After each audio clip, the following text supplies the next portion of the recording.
Grace Katz is a writer and a historian from Chicago.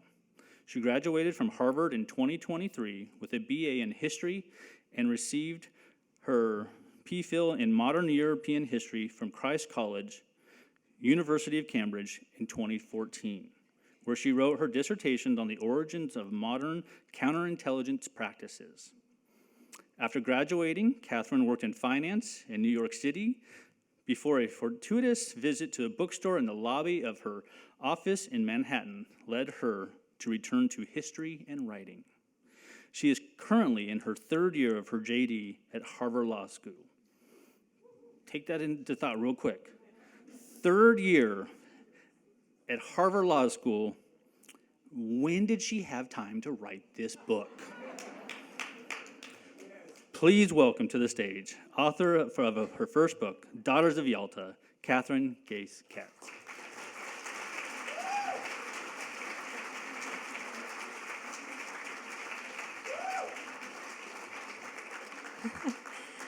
Hello. And thank you, Erin, for the very, very warm introduction. And thank you so much to all of you for being here today. This is a real treat for me to get out of the Boston winter for a little bit, enjoy some sunshine. But first, want to say thank you to Jamie for the opportunity to be here and for such an incredible festival and series and just the remarkable support from the community, and also to Debbie for helping negotiate all the complications of traveling coming from Boston. And it's just been so much fun to get to know you. And thank you so much to Jordan and all of the angels who make events like this possible. It is truly so heartening to see such support from communities coming together in support of writers and literature, and it just makes me so happy to be here, and I'm just thrilled to have the opportunity to join all of you. I'm not the only one who's enjoyed some brief sojourns to Southern California. Winston Churchill came to, not quite here, but nearby in Hollywood in 1929, where he visited with Charlie Chaplin while on a great tour of the United States, and Chaplin was at the time making city lights. So it's a little behind-the-scenes photo. And similarly, his daughter Sarah enjoyed some time in Southern California and lived in Malibu while she was an actress. And this is a painting that she made, clearly very, very talented, which I was lucky enough to find for sale at an antique store. And it was a really beautiful place that she captured, and certainly relevant to today. FDR also visited nearby with his daughter Anna, who had come down from Seattle where she was living. It looks like they're enjoying a very sunny day, not unlike today. And I hear that yesterday's rain was about the most rain that this area has had in several years. I hope I wasn't the thing that brought it here, but you know, it's sunny today, so we'll take that. I love to start with this photograph that is one of the very famous pictures from the Second World War, and one of the three that we have of Winston Churchill, Franklin Roosevelt, and Joseph Stalin, the big three all together. And they are gathered in the courtyard of Livadia Palace at the Yalta Conference with their military advisors behind them.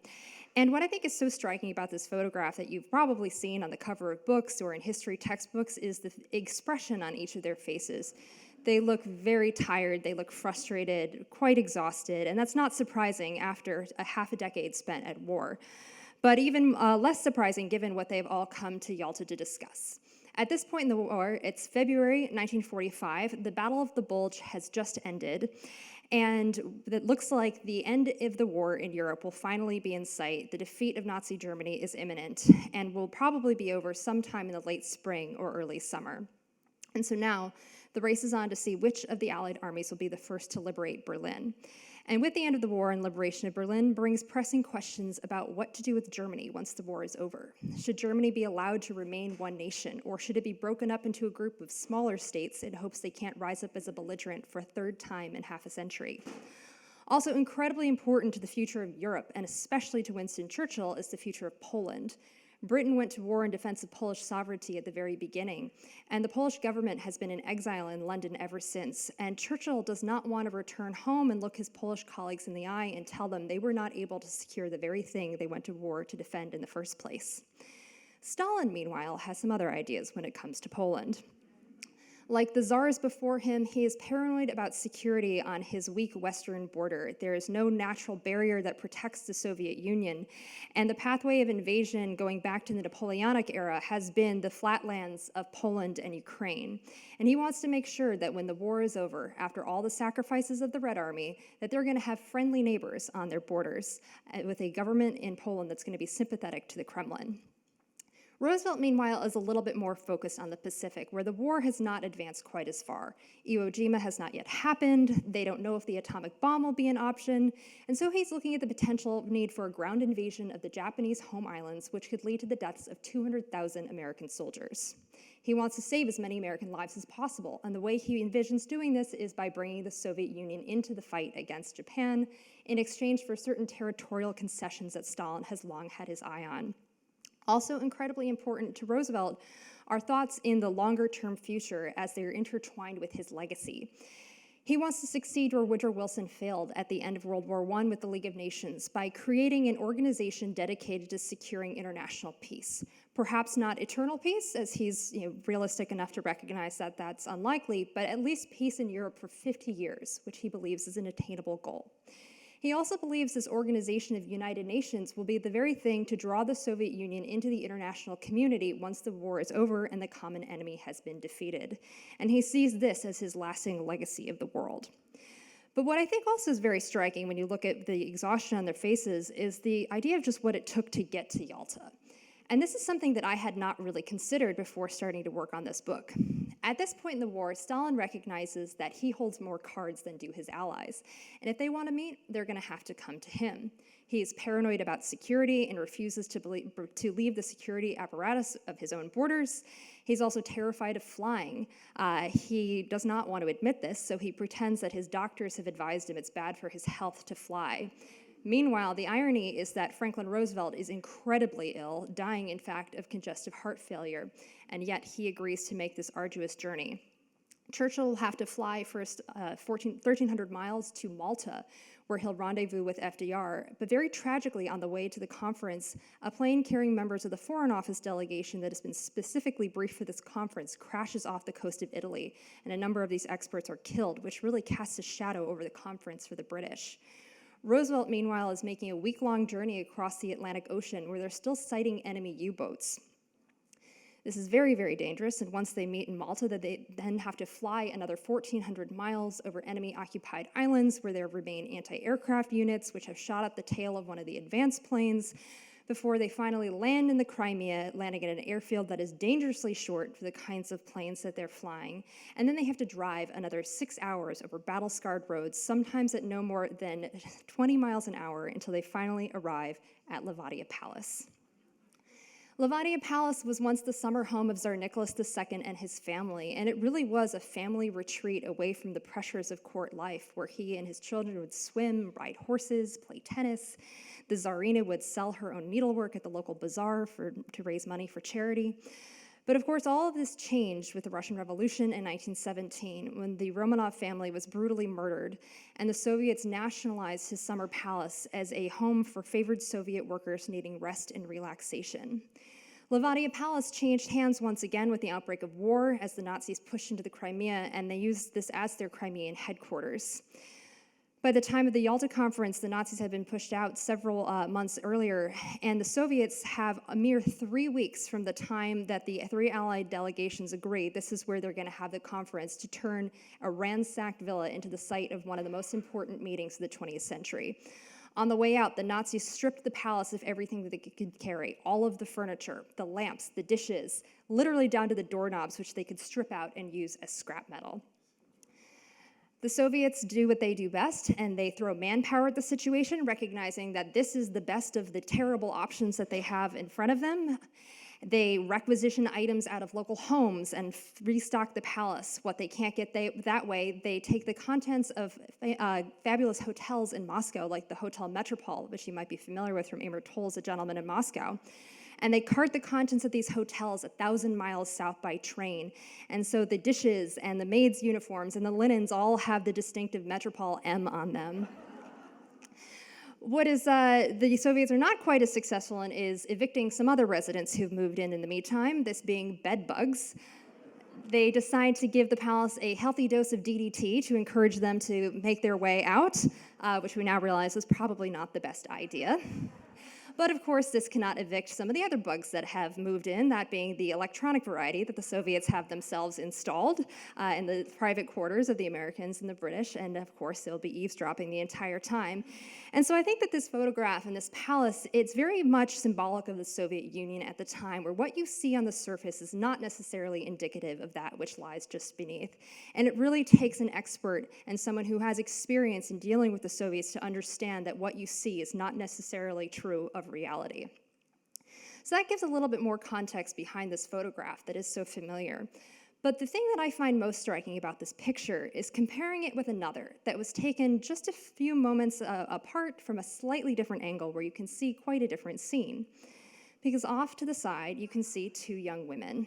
This was Sarah Churchill, the 30-year-old daughter of Winston Churchill, and Kathleen Harriman, the 27-year-old daughter of the U.S. ambassador to the Soviet Union, Averil Harriman. The third daughter, Anna Roosevelt, who's 38, FDR's daughter, is just outside the frame here, but you can see her on newsreel footage of the same scene. And when I saw this picture, a couple of questions came to mind. First, of all the people these world leaders could have brought with them to serve as their aides at this incredibly important moment on the precipice between World War and Cold War, what was so important and unique about the skills and abilities and experiences that their daughters had that made them the perfect partners to serve at their side in this incredibly charged meeting at the end of World War II? And secondly, and I think more importantly, we have a tendency to put these leaders on pedestals to the point that they become more than human, and it becomes very difficult to relate to them as you and I would relate to each other. But at the end of the day, they're also someone's dad. And what would it be to be their child and to be with them on the forefront of history? Before I introduce you to each of the daughters in turn, I want to introduce you to another young girl. This is me in 3rd grade. I think you could tell from an early age that I was historically inclined. I grew up in Winnetka, Illinois, just north of Chicago, a town some of you may be familiar with from the movies Home Alone or Ferris Bueller's Day Off. And we were really fortunate that we had a great opportunity to study local history. And of course, that's the history of the pioneers. I grew up loving Little House on the Prairie, and so I was thrilled when we had an opportunity to go and have a chance to live a pioneer day. We went to a pioneer school, made a pioneer meal. I got to wear a bonnet and a calico dress. I was in heaven, and it really also gave me an opportunity to have this, I think, quite formative experience of putting myself in the shoes of the people who came before me and imagining what would it have been like to have been a 3rd grader back in the time of the pioneers. And that really stayed with me. And I certainly won't pretend that this outfit didn't come out once in a while outside of this little field trip. I think it was my Halloween costume, too. I was really fortunate to grow up in a family that loved to read, very much inspired by my mom, who would read to us all the time. She was constantly reading aloud, whether it was before bed, on the porch in the summertime. We would read English children's classics, Little House, of course, Harry Potter, and my brother and sister and I would just love listening to our mom read aloud. And I think that sparked in me a really healthy imagination from the time I was a little girl and a desire to want to be a writer someday, much like Laura Ingalls grew up to be. I was also really fortunate to have a great relationship with my grandfather, who had served as an officer in the Navy during World War II. And from about the age of 7, I would chase him around on family holidays with a notepad, asking him to tell me stories about growing up in Montana during the Great Depression and then serving as an officer in the Navy during the war. And so I think it's, you can see that the trend there developing further. And these conversations with my grandfather, I think, were also somewhat in harmony with the movies that I loved to watch when I was little. My favorite movies were The Sound of Music and White Christmas and The Great Escape. And I loved these stories about World War II and the very palpable texture of the culture of the times that surrounded them. So I think it was a surprise to no one that when I got a little older and went to Harvard that I decided to become a history major. And this is me the morning that I turned in my senior thesis, inspired by my love of The Great Escape. And I had 125 books checked out from the library, which my roommate, who never went to the library, thought was hilarious, so we had to take a picture. I had my first opportunity to delve into the life of Winston Churchill as a historian through the process of writing a thesis on British prisoner of war escape narratives during World War II. And what I didn't realize was that Winston Churchill had written the first of what we think of as these grand tales of escape, very much modeled on Victorian adventure fiction, about his own escape from a POW camp during the Boer War in 1899 when he was just 24 years old. And it was the story of this thrilling escape that launched him to fame in Britain and really jump-started his political career. And it was the inspiration for many of the stories like The Great Escape that followed. I then had an opportunity to go to the place that is truly a historian's dream, that being Cambridge, where I got to do my master's looking at early modern counterintelligence practices. And for someone who loves history and wants to be immersed in this historical environment, especially where spies once ran all over the place during the Cold War, there really is no better place to be. And here, once again, I had this surprising opportunity to study Churchill, but again, not during the Second World War. The British government created a postal censorship program during World War I where they would read all the in- and outbound foreign mail in hopes of finding enemy German spies who might be in their midst. And this program of opening all the mail was overseen by Winston Churchill, who was then the Home Secretary. This caused a bit of a kerfuffle with the United States while we were still neutral because the right to privacy had emerged as a legal concept here in a way that it really had not in Britain. So you can see the seeds of my decision to then apply to law school. But at the time, I didn't know that how I wanted to incorporate history into my life going forward. I wanted to be a writer, but I thought it was something that maybe I'd turn to as a second career. And I didn't think I wanted to do a PhD and become a professor, so I decided to throw in my lot with many of my friends and give up the idyllic, beautiful Cambridge for this, which is just a little different. And I became a financial analyst in New York City, where, much to my amazement, coincidence intervened because in the lobby of my office was a bookstore called Chartwell Booksellers, which was named after Winston Churchill's country home. This is the only bookstore in America, and I think in the world, that specializes in books by and about Winston Churchill, the sort of thing you can only find in New York. And I was just drawn to the store, and I would go in there all the time, much to the amusement of the owner, who didn't have too many 24-year-old female financial analysts coming in to chat about Churchill. I would tell my colleagues on my desk I was going down to the lobby to get a coffee, but I was really just sneaking into the bookstore. And after a little while, I found out that there was a group called the International Churchill Society that was hosting a dinner across the street from my office at the Waldorf Hotel featuring Madeleine Albright as their keynote speaker. I'd long admired Secretary Albright, and I very much wanted to hear her talk, but I could not afford a price of the ticket at the time. And so I said to the owner, do you think that they need anyone to volunteer to check coats or show people to their table? And he said, let me put you in touch with them. I think they'd be happy just to have someone who is a young person excited about history join them. And sure enough, they were. The International Churchill Society is a group of scholars and academics, but also individuals of all different professions who are united in a desire to want to encourage people to study history and foreign policy and international relations and go into public service in the spirit of the leadership of Winston Churchill. I was very fortunate at the dinner also to meet a number of members of the Churchill family who were very involved in the organization. And it was right around that time that they were opening the papers of Winston's middle daughter, Sarah, to researchers for the first time. And the Churchill Society asked if I might be interested in writing an article about Sarah's papers. And I said yes, just thinking this would be a fun way to stay engaged with history, do a little writing. Meanwhile, I was applying to law school. But the other reason I was really excited about this was because I had had a little opportunity of sorts, I suppose you could say, from the time I was a little girl to have Sarah Churchill be a part of my life. My family has gone to the cloister at Sea Island in Georgia every summer since I was a baby, and on the wall there's this beautiful picture of Sarah Churchill on her wedding day. She'd eloped to Sea Island with her second husband in 1949, and every summer since I was literally tiny, from the beginning of the time I can remember, I used to walk past this picture and stop and think, what would it have been like to have been Sarah Churchill and to have my father be the prime minister? And here was my chance to find out. If people know Sarah Churchill today, it's often that she had been an actress and a dancer. She starred in a movie with Fred Astaire in 1951 called Royal Wedding. But what I was really struck by as soon as I started reading her letters and papers and learning about her life was not her career as an actress, but her relationship with her father, especially from the time she was a very little girl. Winston and Sarah were very alike in their demeanor and their personality, and there was this closeness that existed between them, largely because of Sarah's connection with her dad, coming from the hours that they would spend together in the garden outside their home, Chartwell in Kent, where Winston would be engaged in one of his favorite pastimes, which was bricklaying. He would be out there relaxing, laying these brick walls. Sarah would mix the cement, hand him the bricks, maintain the plumb line to make sure it didn't get all wiggly.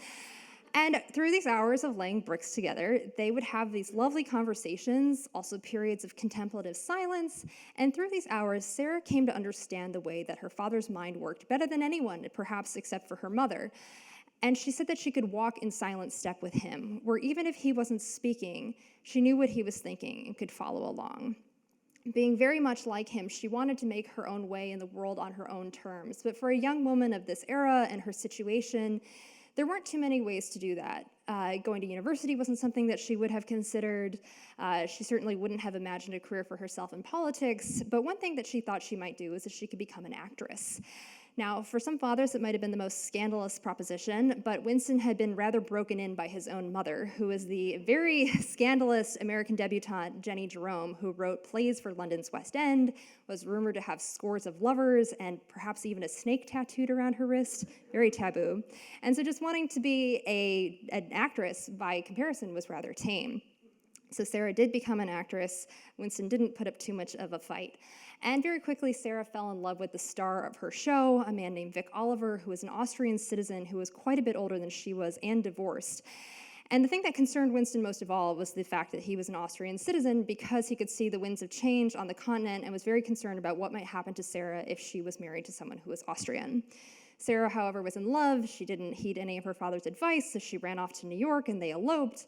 But very quickly, unfortunately, the marriage broke down, and it coincided with the outbreak of World War II and Winston becoming prime minister. Sarah decided, as part of a way to recapture her independence, but also to do her bit for her country, she decided to join the women's branch of the Royal Air Force, where she became an aerial reconnaissance intelligence officer, looking at photographs that had been taken thousands of feet in the sky by recon pilots, and making intel assessments based on these pictures, looking at enemy harbors and determining the kinds of ships that were there based on the shadows that they cast in the water, or looking at fields that had been trampled and determining, was this an enemy troop movement or maybe just some cows that had been grazing in the pasture. One of my favorite stories about Winston and Sarah comes from her war work, where she decided to motorcycle home one weekend when she had leave, and she arrived just in time for dinner. And immediately she ran upstairs to see her papa, who was dressing for dinner and meticulously combing the 2 or 3 hairs that remained on top of his head. And he turns and says to her, at this very moment, go sailing towards the Mediterranean 542 ships. And she says, actually, Papa, I believe it's 543 ships.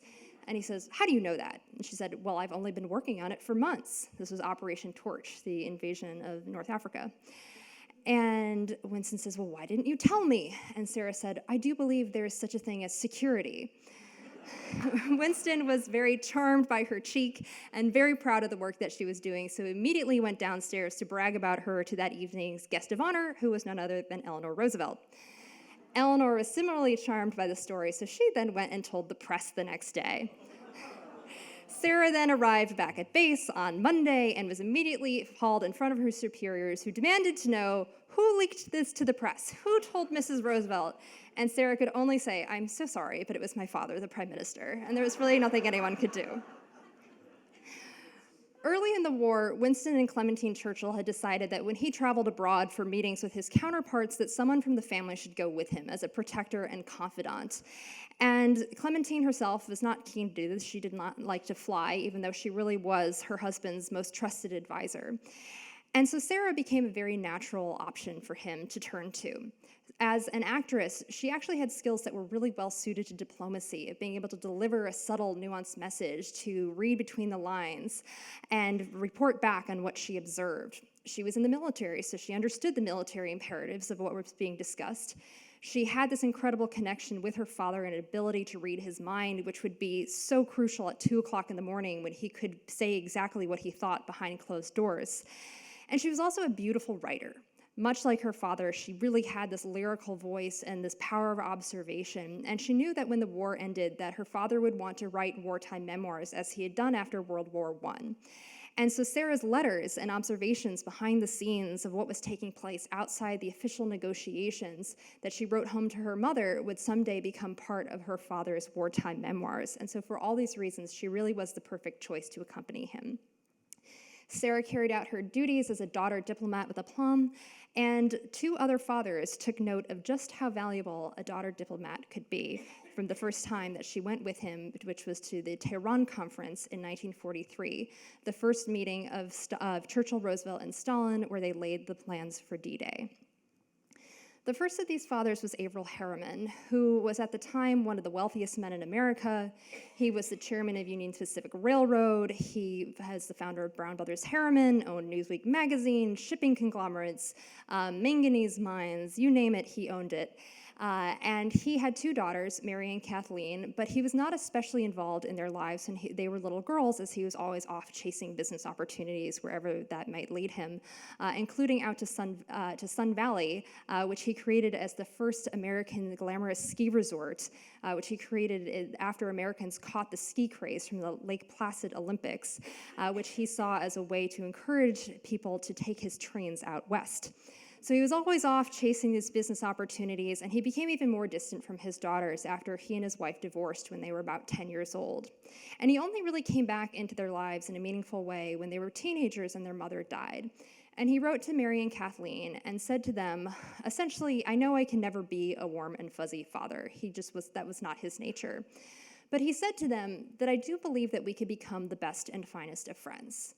He then made them a very interesting offer, which was quite unusual for a man of his situation at the time, and he offered them the opportunity to come and be part of his world of business to whatever extent it interested them. His older daughter, Mary, was not terribly interested, but his younger daughter, Kathleen, leapt at the chance. Much like her father, she was daring and adventurous. She was an incredible athlete. She was an expert equestrian, a crack shot, and she became a fabulous skier. She was so good that she was, in fact, the alternate for what then became the canceled 1940 Winter Olympics. She had this opportunity to be at her father's side, and she decided to take this in the form of working with him at Sun Valley, where she really served as his right-hand man, helping with publicity, checking on snow conditions, going and scouting out rival resorts that started popping up in the area, and even entertaining fabulous guests like Ernest Hemingway. And she really became his Girl Friday out in Sun Valley. At this point, Averell Harriman had left much of his world of business behind and had joined FDR's New Deal administration, largely at the urging of his older sister, Mary Harriman Rumsey, who, after Frances Perkins, was the highest-ranking woman in the New Deal administration. He had become very close friends with Harry Hopkins, who was FDR's very close confidant and advisor. And when the war broke out and the United States was still neutral, FDR wanted to create the Lend-Lease program to deliver aid to Britain without compromising neutrality, and he needed someone to go to London and oversee this program. And Hopkins suggested that the man for the job was Averell Harriman. Harriman goes off to London at the beginning of 1941, and he gets there and decides, I think this would be a great opportunity for my 23-year-old daughter to come with me in the middle of a blitz and become a war reporter. So off Kathy goes. She arrives in London just after the worst night of bombing of the Blitz, and she and her father become very close friends with Winston Churchill, his family, and inner circle. They were especially close with one Churchill, this being Pamela, the Prime Minister's 22-year-old daughter-in-law, who Kathy quickly sussed out was not quite all that she seemed. While lovely and fun, she was also having an affair with her father. Kathy realized that this could suit her rather well as well. She liked Pamela, they were very good friends, and she realized that if she became indispensable to her father by lending an air of respectability to all this time that they were spending with Pamela, that she probably wouldn't be sent home if things in London became more dangerous. But the connections with the Churchills really ran much deeper than that, and in fact, they were celebrating Kathy's 24th birthday all together on December 7th, 1941, when they all learned the news together about Pearl Harbor. When Avril Harriman became the ambassador to the Soviet Union in 1943, Kathy decided to continue her wartime adventure at her father's side, moved to Moscow, learned to speak Russian, and she really became the assistant ambassador to her father. And she, as the course of doing this, became the American woman who had more access to and experience with Stalin and his inner circle than any other American woman in history. With all the opportunities she had had to work with her father, she was very much a known quantity by all of the parties who were attending the Yalta Conference. And as she spoke Russian, she was the perfect person for him to take with to Yalta, to leave there with the advance teams and to coordinate between the Soviets and the Americans to make sure that no detail was left unattended. And she was able to do this as liaison between the two parties while he went off to Malta to meet with Churchill and Roosevelt. And she really was almost like a protocol officer at the State Department today, very much an unsung role where if things go wrong, you know who to point the finger at, but if things go right, the person who was such a success in that job is rarely noticed. However, Kathy's contributions were not unnoticed entirely because this photograph of Kathy with this lovely horse is not just any old horse, but this was one that was actually gifted to her by Joseph Stalin himself. The third daughter who attended the Yalta Conference was Anna Roosevelt. And at 38, she was the oldest of the three daughters and also the only mother among them. She had 3 children. But I love this picture of Anna when she was a child with her father at Campobello Island because it's one of the few that we have of FDR standing, which I think is quite striking. It's a lovely photo that really speaks to the closeness between them when she was a little girl. And they were very close very much because they had this shared passion for the environment and the natural world. He would take her with on long rides through their land in the Hudson River Valley where he'd teach her about different species of flora and fauna. And she dreamed that someday she'd grow up to become the co-custodian of sorts with him of their home in Hyde Park in New York. But of course, all of this changed in an instant. No longer was he the sledding companion and horse riding companion that she had loved so much from her childhood when he was struck down by polio. And now suddenly this very active man was confined to a bed or a chair. And Anna found herself held at arm's length as all of a sudden doctors and nurses and political colleagues now surrounded him all the time. And she was very much pushed off to the side. She was sent away to school, which she hated, and then she was forced to become a debutante, which she detested even more, and couldn't understand why her very liberal-minded parents would insist on this for her when it was a system that they ridiculed so much for other people. She then went to Cornell, only very briefly, before leaving to make a rebellious marriage at age 20 to a man named Curtis Dahl. They had 2 children, but the marriage very quickly broke down. Anna, however, soon found love again, this time on the campaign trail of her father's first presidential campaign, where she fell in love with a Republican journalist named John Boettiger, who worked for one of his chief critics, William Randolph Hearst. And I love the love story of Anna and John meeting in this hotly debated political environment where everyone is very polarized, because I think even in this day and age, it can prove that perhaps love still can conquer all. Anna and her husband moved out to Seattle, where they had another baby, and they became the editors of Hearst's Seattle Post-Intelligencer. However, when the war broke out and Anna's husband decided to do his bit and join the army, he shipped out to the Mediterranean, and Anna decided that rather than stay in Seattle, she would move home. And home, of course, meant the White House. She arrives just in time for Christmas in 1943, and quickly she realizes that something is not quite right about her father. He's sitting there with his mouth hanging open for long periods of time, almost as if he can't quite get enough oxygen. He's kind of staring off into space, losing his train of thought, scribbling at the end of lines. And these little changes that you wouldn't necessarily notice if you were with him day in and day out, but Anna hadn't seen him in some time, and she became very concerned. He finally agreed to have a comprehensive medical examination in March of 1944, which revealed he was actually dying of congestive heart failure, for which there was no cure. Anna was sworn to secrecy. She could not tell anyone save her husband about the diagnosis. And interestingly, Eleanor Roosevelt really couldn't bring herself to terms with the idea that her husband was very ill, and just energy and willpower was not something that was going to fix this. Curiously, FDR himself never once asked what was wrong with him. Clearly, he knew something wasn't right because Anna was now around him all the time, serving as his gatekeeper, making him eat things that were like what her 4-year-old son ate, making him rest as much as possible if you can rest as a wartime president. She was very much the gatekeeper in the White House, helping to determine who really needed an audience with the president and who could be fobbed off on someone else. Sometimes she even went to such lengths to take papers out of his inbox at night and distribute them to others who she thought could handle them. Whether she should have been doing this or not, not sure about that, but she was singularly focused in ensuring that her father was going to make it to see the end of the war. Anna also became the guardian of his closest secret in this desire to prop him up as much as she could and give him any opportunity for rest and relaxation.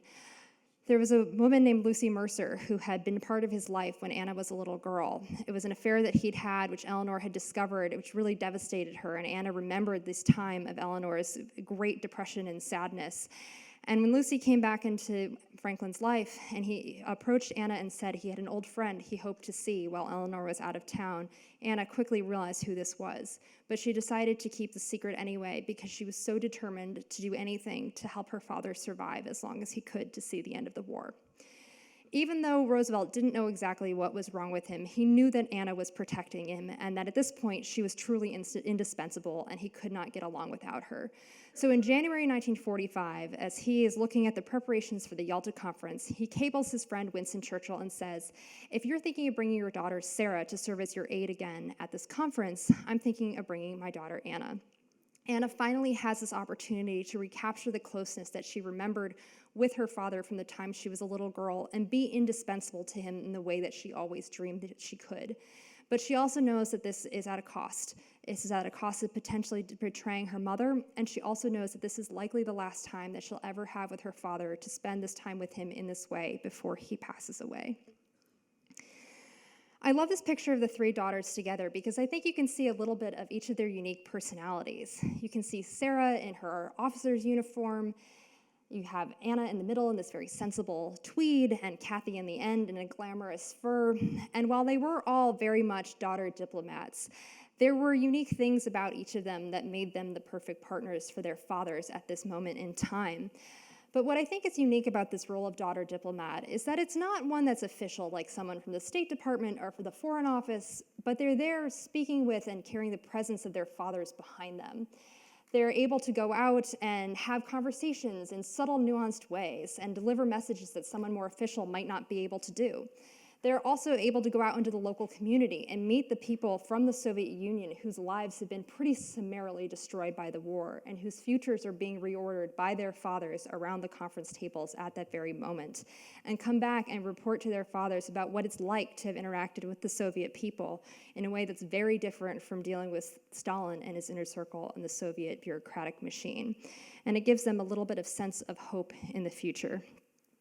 And so the thing that I think is most important, though, about this picture is that I think in the realm of history, people often feel a bit intimidated by the study of history, especially the history of foreign policy or war or diplomacy, because it can feel very far removed from our lives.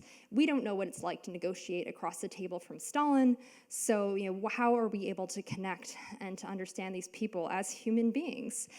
And I think that seeing these people through the lens of also being part of a family is essential, and something that's also missing often in the study of some of these great figures and these great moments of history. Because just like us, their personal lives, their families, their hopes and dreams are all intertwined with the political, and the personal and the political go hand in hand always. And it's really impossible to separate them, as so often happens in the course of study of these great people and these great moments. I just want to conclude this afternoon with a few thoughts on what history can teach us about the present and how history and the present really are very much in communication all the time. I think there's a tendency to look back at historical events, especially like those around World War II, and see a direct correlation of here's an event and here's one lesson to be drawn from it. The classic example often being Munich in 1938. When you have an authoritarian who's on the rise, you have to stamp out the aggression before it is too late. But I think history is a little bit more fluid than that. And sometimes the things that we glean from history, we don't even realize that we can learn about that until something in our own time opens our eyes to things that we didn't see when talking about history before. Just like there have been so many books written about Churchill and Roosevelt, what else is there new to say about them? And I think it's surprising that you can still find quite a lot. One of the things that I thought about as I was writing this story was what is the appropriate role of the unelected family members of an elected official in their public duties? This is something that we hadn't thought about for a long time because presidents had very young children in the White House, but what about adult-first children? And I think that this is part of that conversation about it's inevitable that you'll have private conversations with the people closest to you behind closed doors. How much is too much, and how much are those people truly your greatest advisors?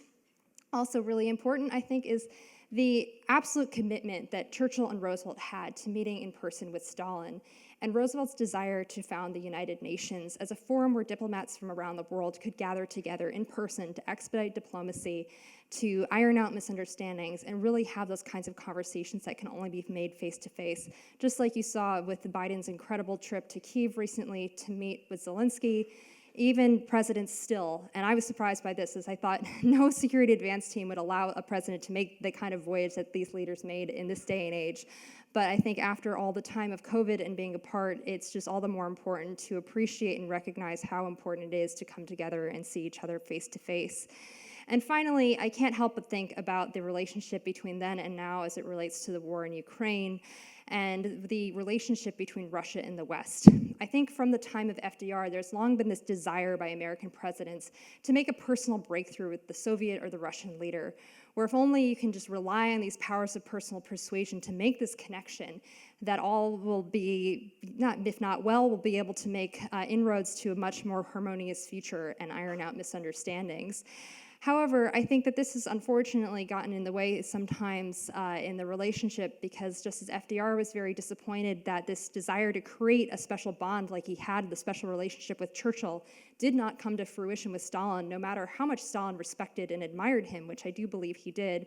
You've seen subsequent American presidents be very disappointed in this attempt to build a personal bond, whether it's President Bush, Obama, Trump. I think it's finally proven out, unfortunately, over the last year, how little that actually plays a part in a Russian leader's desire to do what they do. And I think one of the most striking things that I found in the research while I was doing this book was a letter that was written by George Kennan to the Secretary of State, Edward Stettinius, who wrote a letter to him when he was then the number 2 in Moscow serving under Averell Harriman, of course would go on to become one of the wise men of the Cold War. And Stettinius, who'd been Secretary of State for 2 months, said, "Is there any information you can give me about the Soviet bureaucrats below Stalin that we'll be meeting with in hopes of finding common ground?" And Kennan said, "Unfortunately, I can't give you any of this information because what I have is probably fake. Their real biographies only come out in their obituaries when they're no longer of use to anyone. And don't be persuaded that invitations to dinner or rounds of golf can be the thing that makes a breakthrough in the relationship with the Soviet Union." And I think that those words are true today as much as they were then, as even after regime change, Soviets to Russians, and I think there are many continuities from the Tsarist era to the Soviet period to now. And so I think it's all the more important to not see some of these relationships in the personal way that we might with other world leaders, but to think about the cost and benefit analysis that foreign leaders make, even if they seem crazy to us. I don't think Putin's crazy. I think he's evil. But I think if you look at the history, there is a very clear calculation of what he's decided to do, and that there are definite lessons and insights to be gleaned from looking at the history of these relationships, not least at Yalta, but that's just one of many examples that is part of this much longer story of the relationship between East and West. So I will leave it there, and I'd be very happy to answer any questions if you have them.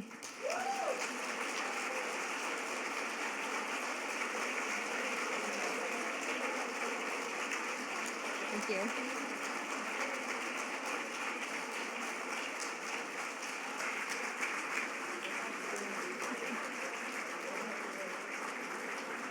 Any questions?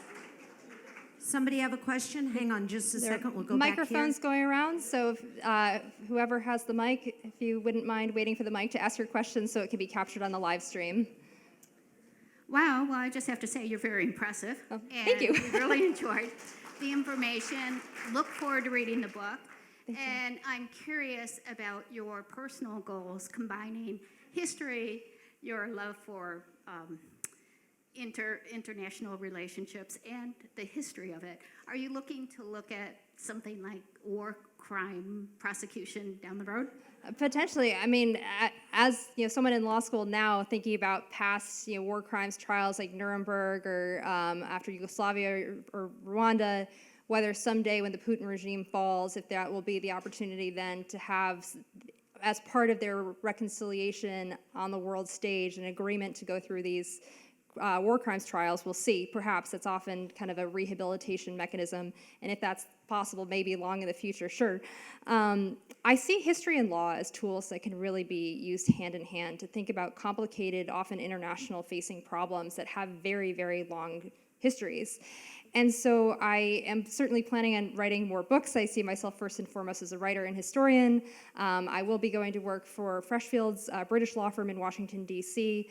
In the fall, after I hopefully, knock on wood, pass the bar.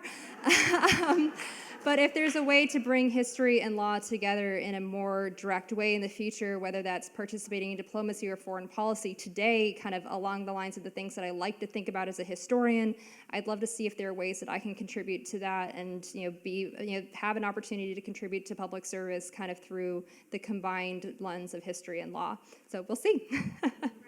Yes. Thank you. A great presentation. I'll take you back to what FDR agreed to do, which was to fly all that way when he was so terribly, terribly ill. If he had been better physically, do you think the decisions would have been different in any way? That's one of those really tempting counterfactuals to think about, and one that I have certainly thought about.